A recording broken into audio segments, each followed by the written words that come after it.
I'm curious about this house. Is it like, do they say it's haunted, or do you feel anything like that? Of course it's haunted. And of course they say that. They feel it's pretty heavy in there. Yeah. It is very There's a definite vibe. And I think they say like a large portion of people that come to stay actually leave in the middle of the night because they're so spooked. But they build it all up. It's a whole thing.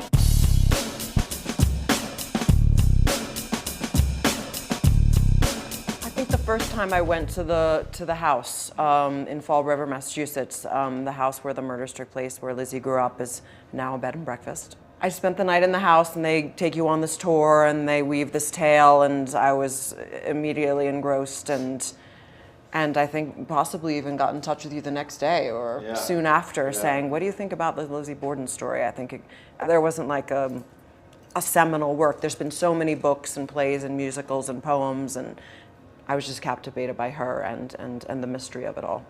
I mean, for me anyway, like start with the facts, or the available facts, the trial transcripts, everything that was sort of known about the Borden family, their history in Fall River, and then you kind of find yourself up against this black hole, which is what was happening inside the house in the months and years leading up to the murders, and no one knows. It's a huge mystery, and so you have to sort of piece together stuff from the police reports and what was said at the trial, but then also there's these amazing letters that Lizzie wrote, and one of those letters was to a female friend that she never sent, but was found in her things.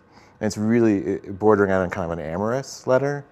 And so for me, it sort of started there, and then the idea that only Bridget and Lizzie were in the house at the time of the murders, and Bridget was really her alibi. She was really the person who said she was outside, I suppose retrofit the story around some of those details. And of course, Bridget is played by Kristen Stewart. For the two of you, were you able to have bonding time? Did you already know each other? How did you sort of develop the connection needed to play this pair?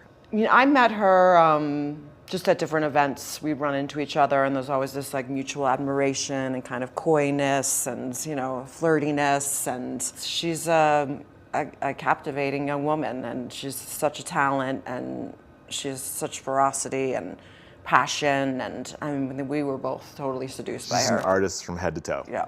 Chloe, and this has been spoken about before, you're nude for a chunk of it. What was it like shooting on those days? Were you, like, how do you... Unfortunately, it was the hottest day of the shoot. I was wishing it had been the coldest so I'd all be tightened up, to be completely honest. And it felt oddly like freeing walking around this house, like fully naked. Whereas the rest of the film, she's, so buttoned up and, and so many layers. Yeah. Yes, so it was really strange and cathartic. You look freaking amazing. I'll say that.